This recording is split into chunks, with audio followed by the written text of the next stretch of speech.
ओम नमो भगवते वासुदेवाय। ओम नमो भगवते वासुदेवाय। ओम नमो भगवते वासुदेवाय। नारायणं नमस्कृत्य नरं चैव नरोत्तमं देवीं सरस्वतीं व्यासं ततो जयमुदीरये। नष्टप्रायेषु अभद्रेषु नित्यं भागवत भगवत सेवया श्लोके भक्तिर्भवति नष्टिके। नास्तिके भक्ति उत्तम श्लोके भक्ति भवति नास्तिके। हरे हरे कृष्ण कृष्ण कृष्ण हरे हरे हरे राम राम राम हरे हरे। श्रीमद् भागवतम प्रथम स्कंद पंचम अध्याय श्लोक संख्या 30। ज्ञानं गुह्यतमं यत्तत् ज्ञानं गुह्यं तं यत् ध्यान से सुनिए। ज्ञानं गुह्यतमं यत्तत् ज्ञानं गुह्यं तं यत्तस्य। कौन तत्व बोले? नंद किशोरी माता जी एक्स्ट्रा क्यों बोल रहे हैं? हम जैसे बोल रहे हैं उसको बोलिए। ज्ञानं गुह्यतमं यत्तत् ज्ञान गुह्यं तं यत् साक्षात् भगवत हितं साक्षात् भगवद्बोधितम् उदितम् अन्नवोचन गमिष्यन्ता अन्यावोचनं गमिष्यन्त कृपया दीनवत्सला दीनवत्सला। ज्ञानं गुह्यतमं यत्तत् ज्ञानं गुह्यतं ज्ञानगुह्यं तं यजत साक्षात् भगवदोदितम् साक्षात् साक्षात् भगवता उदितम्। अन्वोचन गमिष्यन्ता अन्ववोचन गमिष्यन्त कृपया दीनवत्सला कृपया दीनवत्सला।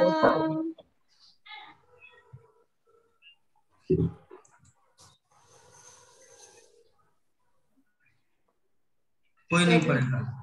अनुवाद तात्पर्य पढ़िए।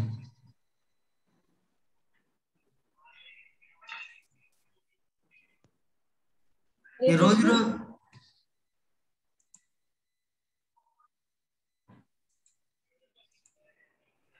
हरे कृष्णा।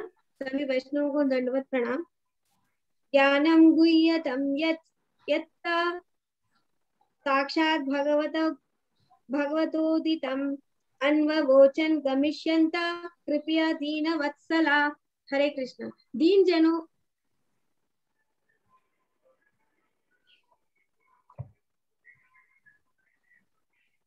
हरे कृष्ण। दीन जनों पर अत्यंत दयालु भक्ति वेदांतों ने जाते समय मुझे उस गुह्यतम विषय को उपदेश दिया जो स्वयं श्री भगवान द्वारा निर्देशित है। हरे कृष्ण। तात्पर्य विशुद्ध वेदांती या भक्ति वेदांत अपने अनुयायियों को स्वयं भगवान के उपदेशों के मुताबिक ही उपदेश देता है। भगवान ने भगवत गीता में तथा अन्य सारे शास्त्रों में निश्चित रूप से यह उपदेश दिया है कि लोग उन्हीं का अनुगमन करें। भगवान प्रत्येक वस्तु के सृष्टा, पालक तथा संहारक है। सारा दृश्य जगत उनकी इच्छा के बल पर अवस्थित है और जब उनकी इच्छा से सारा खेल समाप्त हो जाता है तब वे अपनी सारी साज सामग्री समेत अपने दिव्य धाम में बने रहते हैं। सृष्टि के पूर्व वे अपने इसी दिव्य धाम में थे और प्रलय के बाद भी वही बने ही रहेंगे। अतः वे सृजित प्राणियों में से एक नहीं है, वे दिव्य है। भगवत गीता में भगवान कहते हैं कि अर्जुन को दिए गए उपदेश के भी बहुत पहले उन्होंने ये उपदेश सूर्यदेव को दिया था, क्योंकि बीच में यह श्रृंखला टूट गई थी और ये उपदेश गलत तरीके से उपयोग में लाया जाने लगा था। अतः वही उपदेश अर्जुन को फिर से दिया गया, क्योंकि वह उनका परम भक्त एवं मित्र था। अतः भगवान का उपदेश भक्तों के अतिरिक्त अन्य कोई नहीं समझ सकता। भगवान के दिव्य रूप का कोई अनुमान न होने के कारण निर्विशेषवादी भगवान के इस गुह्यतम संदेश को नहीं समझ पाते। यहाँ पर गुह्यतम शब्द अत्यंत महत्वपूर्ण है, क्योंकि भक्ति का ज्ञान निर्गुण ब्रह्म के ज्ञान से बढ़कर है। ज्ञानम का अर्थ होता है सामान्य ज्ञान या ज्ञान की कोई शाखा। यही ज्ञान विकसित होते हुए निर्गुण ब्रह्म के ज्ञान तक पहुंच जाता है। इसके ऊपर जब इसे कुछ कुछ भक्ति मिल जाती है तो यह परमात्मा का ज्ञान या सर्वव्यापी भगवान का ज्ञान बन जाता है। यह अत्यंत गुह्य है, किंतु यदि यह ज्ञान शुद्ध भक्ति में सेवा में परिणित हो जाता है और दिव्य ज्ञान का गुह्य अंश प्राप्त हो जाता है तो यह गुह्यतम ज्ञान कहलाता है। भगवान ने ब्रह्मा, अर्जुन, उद्धव इत्यादि को यह गुह्यतम ज्ञान प्रदान किया। हरे कृष्ण। हरे कृष्ण। तो चलिए हम लोग क्लास शुरू होने से पहले कल जो कुछ क्लास में डिस्कस किए थे थोड़ा सा ओवरव्यू श्रवण करेंगे। सबसे पहले बोलेंगे हमारे विभा माता जी, कल के क्लास में क्या आलोचना हुआ था, क्या डिस्कस हुआ था। हरे कृष्णा प्रभु जी, सभी दंडवत, सभी वैष्णवों को दंडवत प्रणाम। तो हम लोग तो बीते दिनों से यही सुनते आ रहे हैं कि वेद व्यास जी को नारद मुनि ने उपदेश दे रहा कि कैसे भागवतम की रचना करें और किस प्रकार से उन्हें तैयार कर रहे हैं कि भागवतम इतना पवित्र साहित्य ग्रंथ है।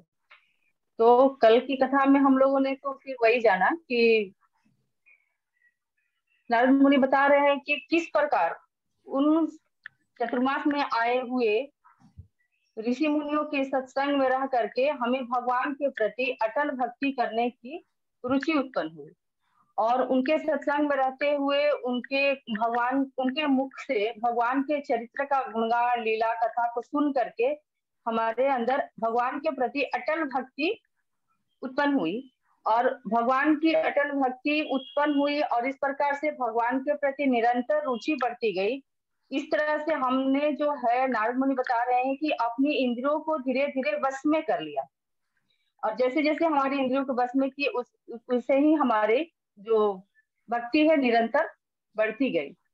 तो इस प्रकार से हमने कल जाना कि भक्ति जो है एक लता के जैसी है, इसलिए भक्ति कोई अकेले में नहीं कर सकता है। घर में बंद होकर के अकेले हम भक्ति करें, यह भक्ति पुष्ट नहीं होती, फलित नहीं होती। भले जाप वगैरह हम लोग कर सकते हैं एकांत में बैठ करके, लेकिन भक्ति करने के लिए यदि भक्ति मार्ग पर हम चलें तो उसके लिए हमें साधु संतों की संग, भगवान की कृपा की जरूरत है। तो वो हमें सत्संग में ही मिल सकती है, साधु संतों की संगति में ही मिल सकती है। तो धन या पौधा, जैसे कि आपने कल एग्जाम्पल दिया कि खेती करना, ये सब उपजाना, तो ये सब चीज ना भौतिक जगत की चीजें हमें पुरुषार्थ से मिल सकती है, बट भक्ति के लिए हमें पुरुषार्थ की जरूरत नहीं, बहुत मेहनत करना, भाग दौड़, एकदम धनवान होना, ये सब चीज का जरूरत नहीं है। भक्ति हमारे संतों की कृपा, भगवान की कृपा, हमारे पूर्व जन्म की फलों की जो उदय होती है तभी मिलती है। तो इस प्रकार से नारद मुनि वेद व्यास जी को समझा रहे हैं, बता रहे हैं किस तरह से वो तैयार कर रहे हैं उनको भागवतम की रचना करने के लिए।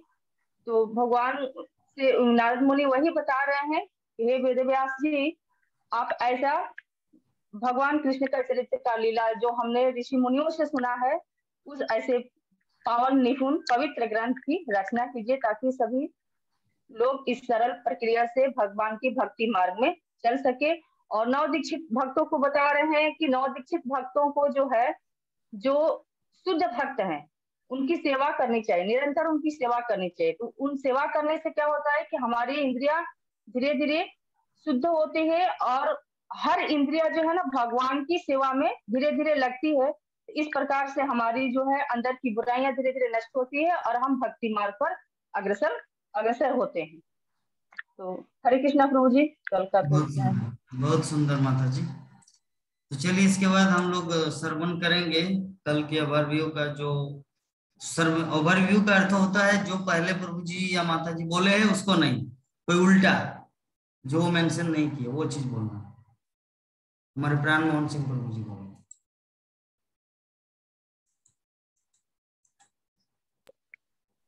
दंडवत प्रणाम प्रभु जी और माता जी और सभी भक्तों को। इसमें भक्ति जो है लता के समान है। इस प्रकार कोई लता बिना किसी डंडे या सहारे के आगे नहीं बढ़ सकती है, उसी तरह ये भक्ति है। और भक्ति जो है, भक्ति के लिए साधु संतों का साथ तो है ही, उसके अलावे गुरु का भी बहुत बड़ा योगदान है। गुरु के बिना हम लोग आगे नहीं बढ़ सकते हैं। गुरु जैसा निर्देश देंगे, जैसा आदेश देंगे, उनका पालन करना, उनके अनुसार चलना, ये जो है हम लोगों के लिए ज्यादा जरूरी है। बहुत सुंदर प्रभु जी। इसके बाद बोलेंगे हमारे गीता माता जी।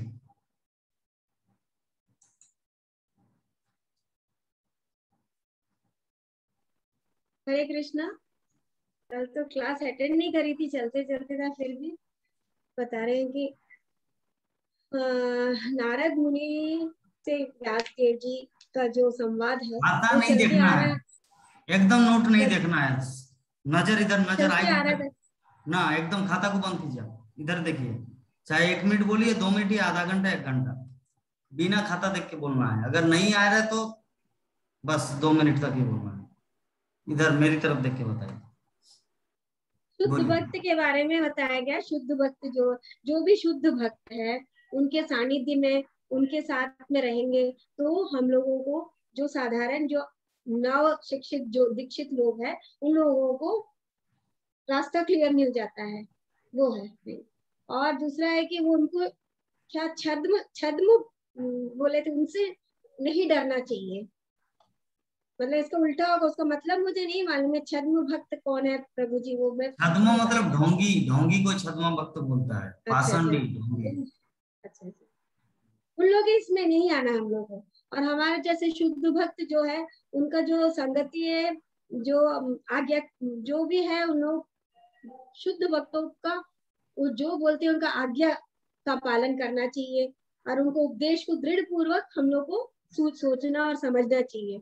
जिस प्रकार अपने भक्ति मतलब जैसे इसके पहले दिन का बता देती, नदियों का बताया। नदियां को जो तेज है वो इतने तेज से गति से जाती है और समुद्र में जाके विलय होने के लिए, उसी प्रकार हमारी भक्ति भी होना चाहिए।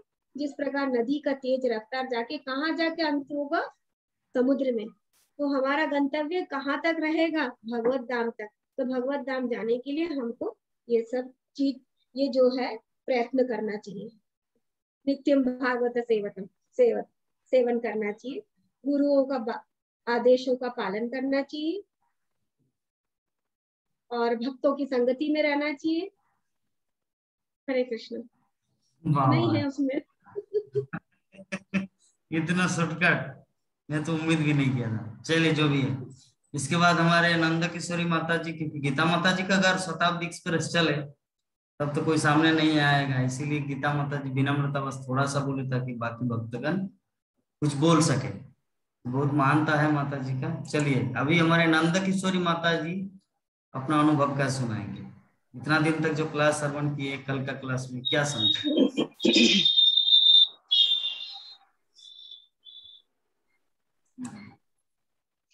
हरे कृष्णा प्रभु जी।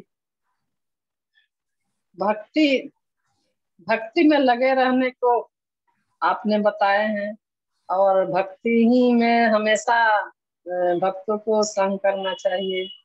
और प्रभु जी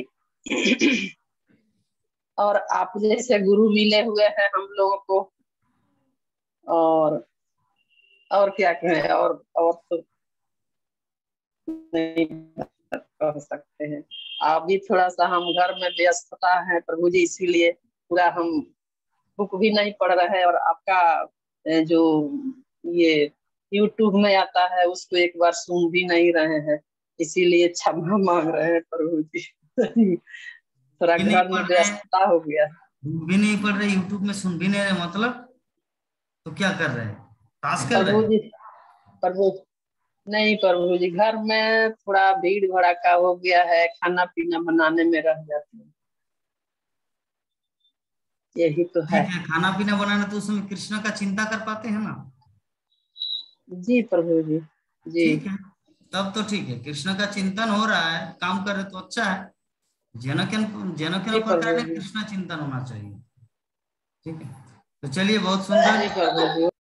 हमारे राकेश प्रभु जी क्या कुछ बोलेंगे? वो तो पूरा मुंडन की तरह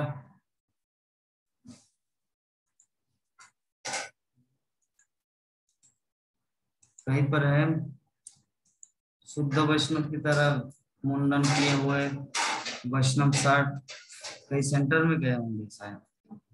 चलिए, कहाँ है प्रभु जी, राकेश प्रभु?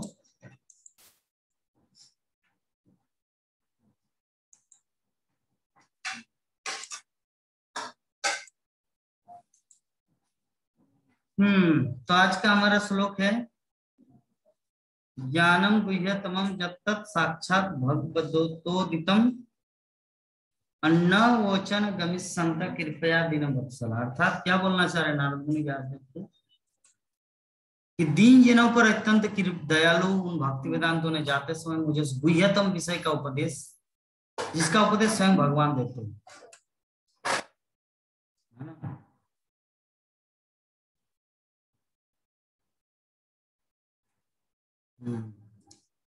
तो दीन जनों, चलिए बहुत सुंदर, ठीक है Rakesh Prabhu ji, thank you, understand, don't worry.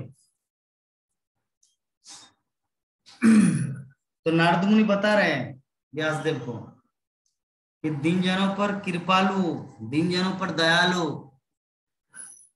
जो साधु भक्तगण, जो मुझे जो उपदेश दिए, गुह्यतम ज्ञान, जो ज्ञान भगवान भक्तों को देते हैं, तो वो चीज मुझे मिला। एग्जाम्पल के तौर पे एक उदाहरण लेते हैं कि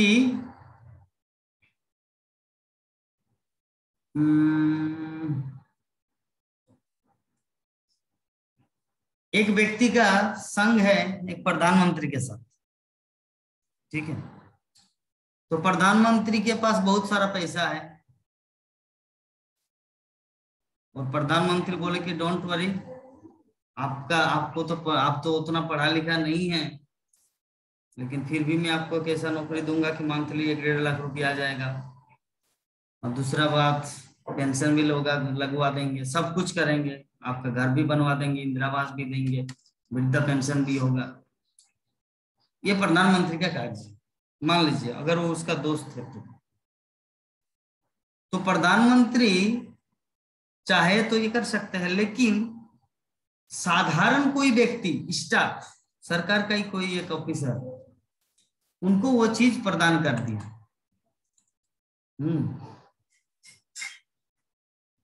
साधारण कोई व्यक्ति उसको वैसे दे दिया, 1.5 लाख रुपया का मंथली इनकम है, जब बूढ़ा हो जाएगा तो वृद्धा पेंशन भी मिलेगा, घर इंदिरा आवास मिलेगा।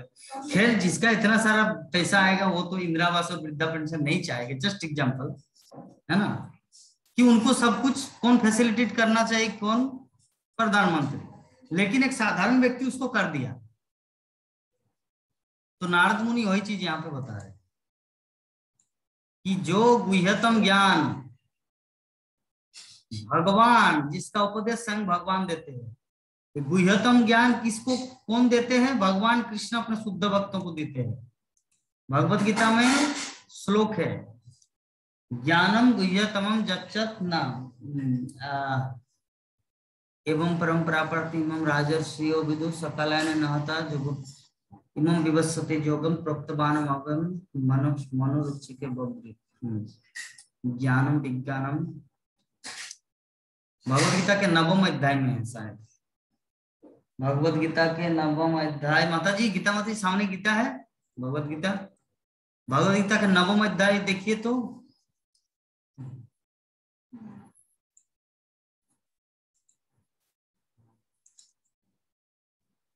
नवम अध्याय में देखिए तो एक श्लोक है, ज्ञानम प्रवचन,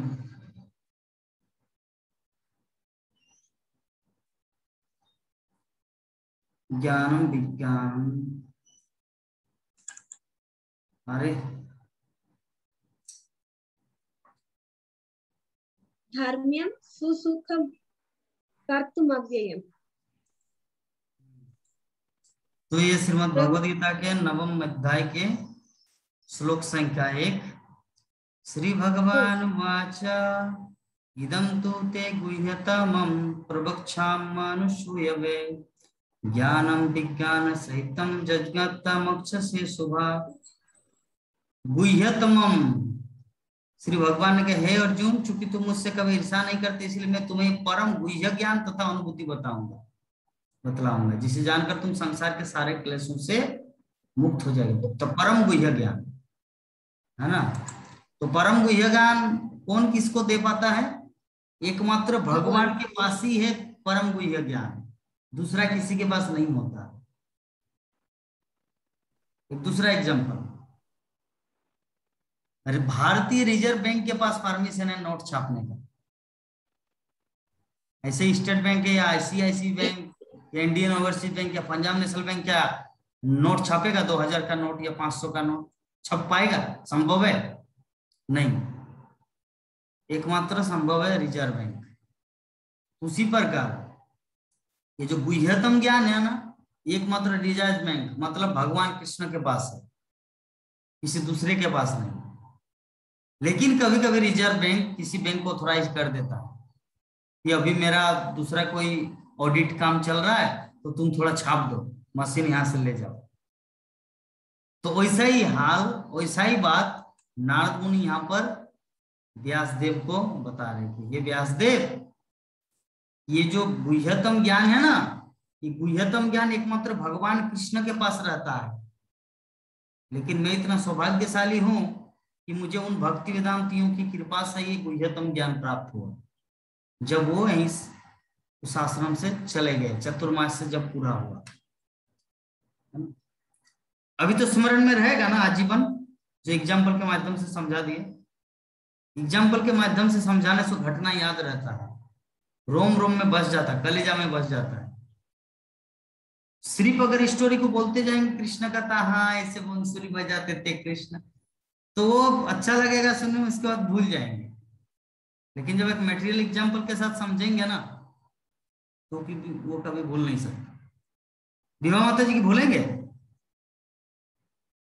हाँ नहीं ना, नहीं तो इतना सुंदर समझा दिया,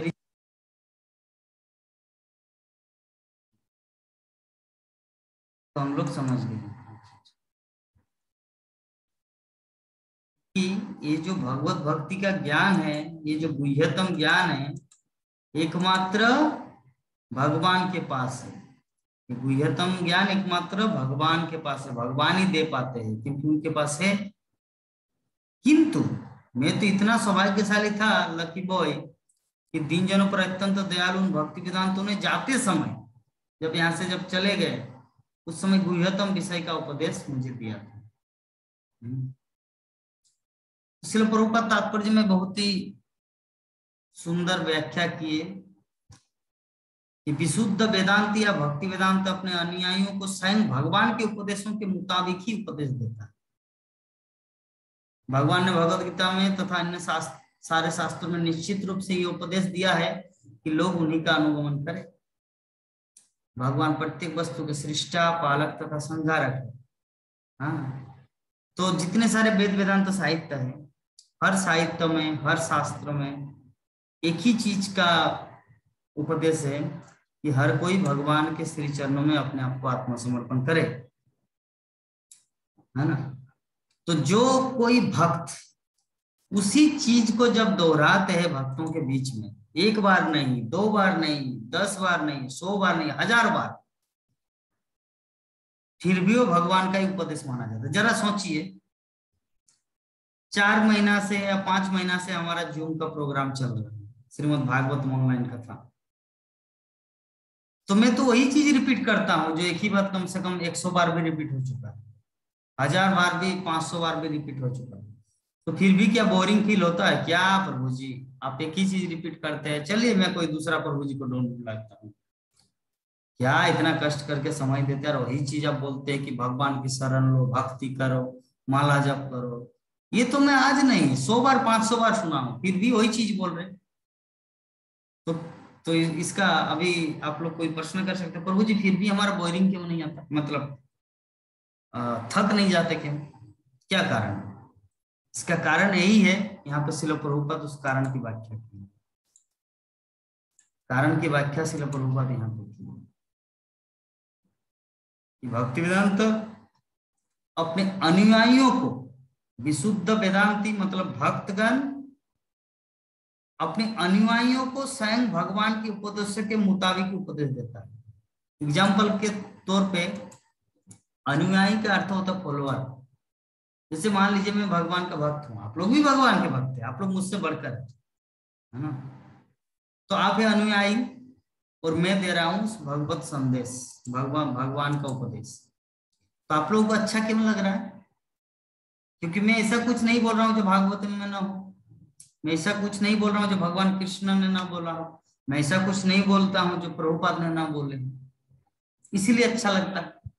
घर में कुछ मन गढ़ंत कुछ बना बना के बातें आके यहाँ पे करने लगूं तो बोरिंग फील होगा, बोरिंग फील होगा। तो हम लोग समझ रहे कि सारा संसार, ये जो अखिल विश्व ब्रह्मांड, ये क्या है? विश्व जगत भगवान की इच्छा से अवस्थित रहता है, भगवान की इच्छा से प्रलय होता है, भगवान की इच्छा से सृष्टि होती है। तो सृष्टि के पूर्व में हम लोग जानते हैं, सृष्टि के पूर्व में भगवान अपने दिव्य धाम में थे और प्रलय के बाद भी वही ही बने रहेंगे। अतएव उस सृजित प्राणियों में से एक नहीं है, वो दिव्य। हम लोग उदाहरण दिए थे कुछ दिन पहले कुंभ मेला का। जब आप इलाहाबाद जाएंगे तो वहां पे तो बहुत सारे दुकान है, मेडिकल स्टोर है, कॉलेज है, यूनिवर्सिटी, सब कुछ है इलाहाबाद में। लेकिन जो बालू के ऊपर में जो कुंभ मेला लगता है नदी में, वो सूखे रेत में, तो वो 1 महीना चलता है। उसके बाद वो मेला भी हट जाता, सब कुछ मिट जाता है। तो भगवान का दिव्य धाम की तुलना आप इलाहाबाद से कीजिए और ये भौतिक सृष्टि उस इलाहाबाद के प्रयाग संगम, त्रिवेणी संगम के बालू से कीजिए, कुंभ मेला का 1 महीना का समय से कीजिए। ये भौतिक जगत उस कुंभ मेला के सदृश है, 1 महीना चलेगा। और आध्यात्मिक जगत वो इलाहाबाद शहर, प्रयाग, समझ गए? एग्जाम्पल इज सेट कि कुंभ मेला के समाप्त होने पर भी वो दुकानदारी मिटेगा नहीं, ना यूनिवर्सिटी मिटेगा, ना घर, ना रोड, ना सिटी, वो जैसे का तैसा ही बना रहेगा। लेकिन कुंभ मेला में, जैसे कुंभ मेला शुरू होता है, मीना बाजार बैठता है। मीना बाजार मतलब समझ रहे हो, जो बच्चे जो खेलते हैं कूदते हैं, आपका जो विभिन्न प्रकार का खिलौना, उसके ऊपर रेलगाड़ी, हाँ घोड़ा गाड़ी, वहां पे बच्चे खेलते हैं कूदते हैं, खाना पीना सब। तो ये जो 1 महीना का जो कुंभ मेला है, वो भौतिक जगत की सृष्टि की तरह, सृष्टि स्थिति, और जैसे खत्म हो जाता है मेला का टाइम, 1 महीना कुंभ मेला समाप्त। उसी पर क्या भौतिक जगत का सृष्टि प्रलय स्थिति होता है। किंतु भगवान का जो धाम है वो कभी भी प्रलय नहीं होता, क्योंकि वह नित्य धाम है। तो हम लोग उस नित्य धाम में जाने के लिए आतुर क्यों नहीं है? क्योंकि वहां के बारे में हम लोग को पूरा जानकारी नहीं है। अगर हम लोग उनके बारे में, भगवान के धाम के बारे में पूरा जानकारी प्राप्त कर लेंगे, तब क्या होगा? हम लोग दुखी नहीं होंगे। अभी तो दुखी हो रहे हैं ना, जैसे अभी नंद किशोरी माता जी सोच सकते हैं प्रभु जी अभी तो कितना नया नया टेक्निकल चीज आ रहे हैं, मैं तो बूढ़ी होती जा रही हूँ और कुछ दिन के बाद इस जगत से चली जाऊंगी। और मेरे नाती पोता कितना कुछ अभी नेट, मोबाइल, इंटरनेट, लैपटॉप, दुनियादारी, ऐसे वैसे, ट्रेन, मेट्रो, एरोप्लेन, कितना कुछ वो लोग करेंगे, आनंद भोगेंगे, और मैं तो इस जगत से चला।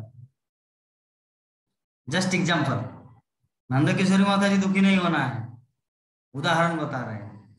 ऐसा नहीं कि आप ही एकमात्र बूढ़ी है, हमारी नानी माँ भी बूढ़ी थी, हमारा नाना भी बूढ़ा था, मेरा पिता माता भी वृद्ध होने जा रहे हैं, और मैं भी बूढ़ा बनूंगा। ऐसा नहीं कि जगन्नाथ देव लिव लाइक दैट, है ना।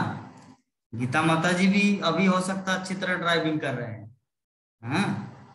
उसके बाद माता जी भी भाई एकमात्र कृष्ण के भरोसे ही जिएंगे।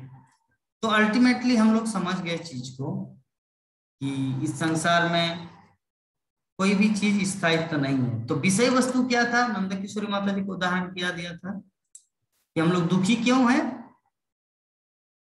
दुखी इसलिए क्योंकि हम लोग सोचते हैं मैं मरने के बाद तो चली जाऊंगी या जाऊंगा, और मेरा जो नाती पोता है वो सब आराम से आनंद उपभोग करेंगे, क्योंकि अभी वैज्ञानिक लोग कितना कुछ नया नया टेक्निकल आविष्कार हो रहे हैं, है ना। तो इस चीज के लिए हम लोग दुखी होते हैं। लेकिन जब हमारा नित्यालय के बारे में पता चलेगा, नित्यालय मतलब भगवत धाम के बारे में, हाँ, वहां पर कल्प वृक्ष है, भगवान गोचारण में जाते हैं, भक्तों के साथ विभिन्न जगहों में विहार करने जाते हैं। तो जब इस चीज के बारे में हम लोग को इंफॉर्मेशन मिलेगा, तो क्या हम लोग इस 1200 रुपये का नोकिया या 1500 रुपये को सैमसंग या 1900 रुपये का सोनी, ये सब चीज के लिए हम लोग लालायित रहेंगे? नहीं, क्योंकि हम लोग को नित्य चीज के बारे में इंफॉर्मेशन मिल गया। तो दुखी हम लोग इसीलिए होते हैं क्योंकि हम लोग असली विषय वस्तु के बारे में हम सबको पता नहीं। और एक एग्जाम्पल के माध्यम से हम समझ सकते हैं। चलिए कुंभ मेला का ही लेते हैं। कुंभ मेला में बहुत कुछ सामान है।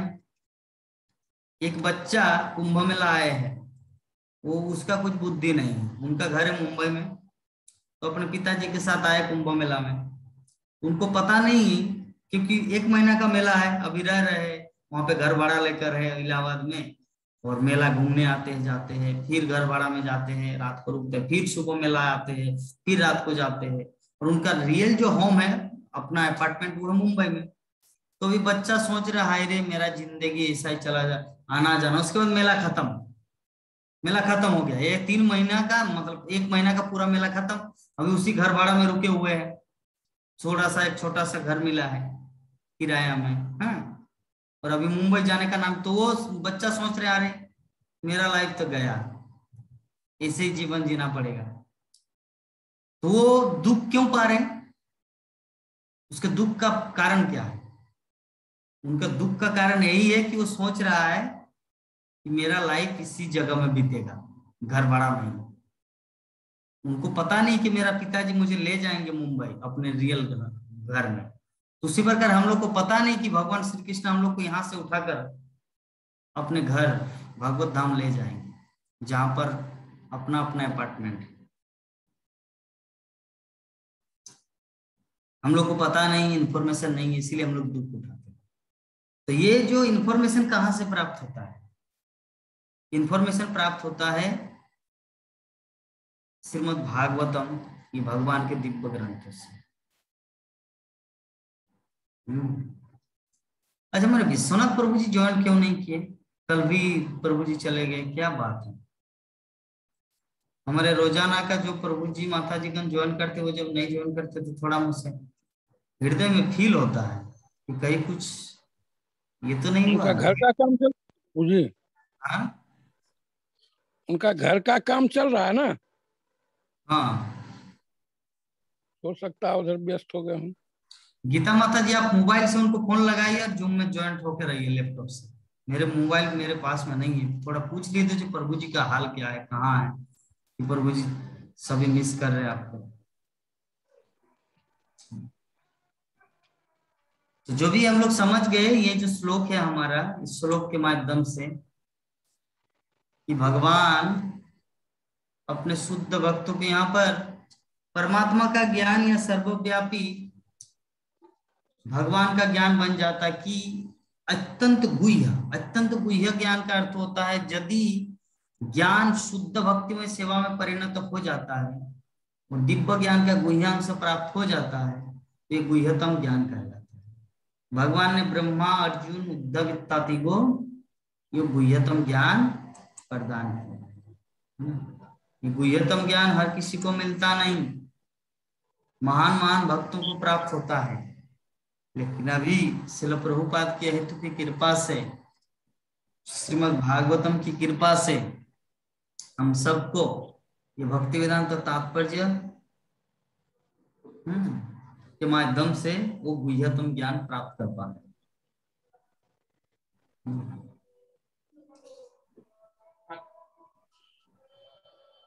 कौन उठाए माता जी? अच्छा, तो ठीक है, थोड़ा सा हम लोग ये तो खत्म हो गया ये सेशन। नेक्स्ट श्लोक पाठ करेंगे हम लोग 31 नंबर श्लोक।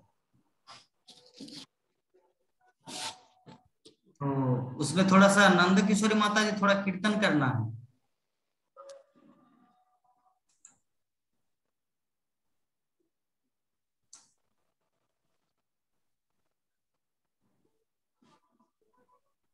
हरे कृष्णा।